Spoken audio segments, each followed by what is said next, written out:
The next thing you're going to want to do to get your recruitment career on track is to map your market. What do I mean by mapping your market? Mapping your market is essentially just identifying all of the businesses that operate in your niche.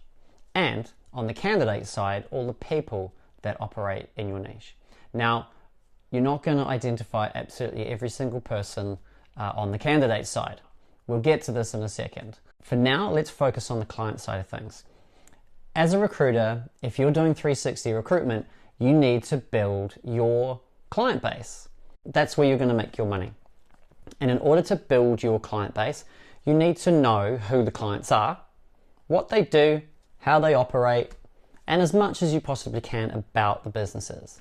You're not going to work with every business in your industry, but you're going to work with some of them. And ideally, you want to work with good companies that have a good reputation and operate in a good way. Trust me, there's a lot of bad clients out there that will take your time and you won't have a good experience with them. So when you're mapping your market, you want to try and identify good companies that people will want to work for.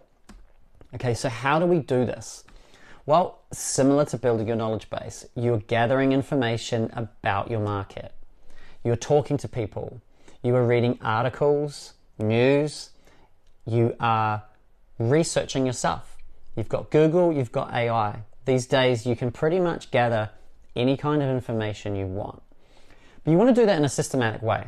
Okay, there's tons and tons of information out there and you're not going to absorb it all. So you want to understand, what do I need to know to be effective as quickly as possible? Well, you want to have a list of criteria.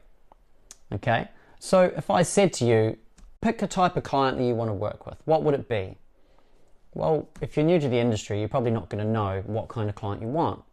So I'm going to help you out.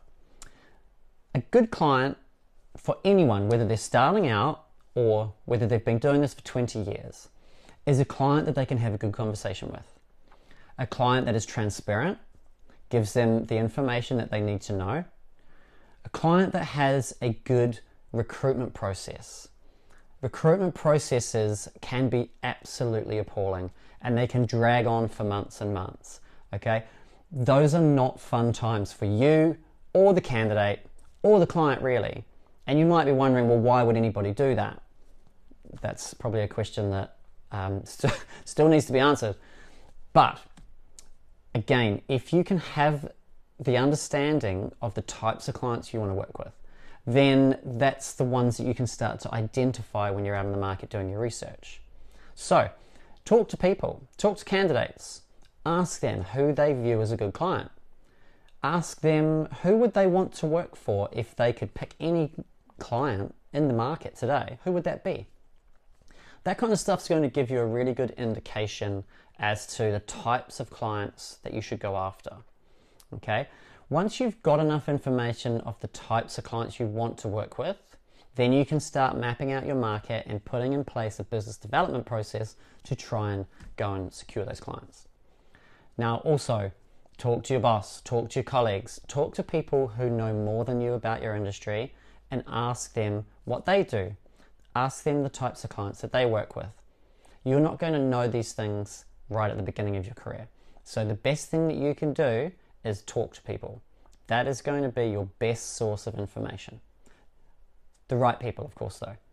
Make sure you're talking to the right people, okay? And that will come with experience.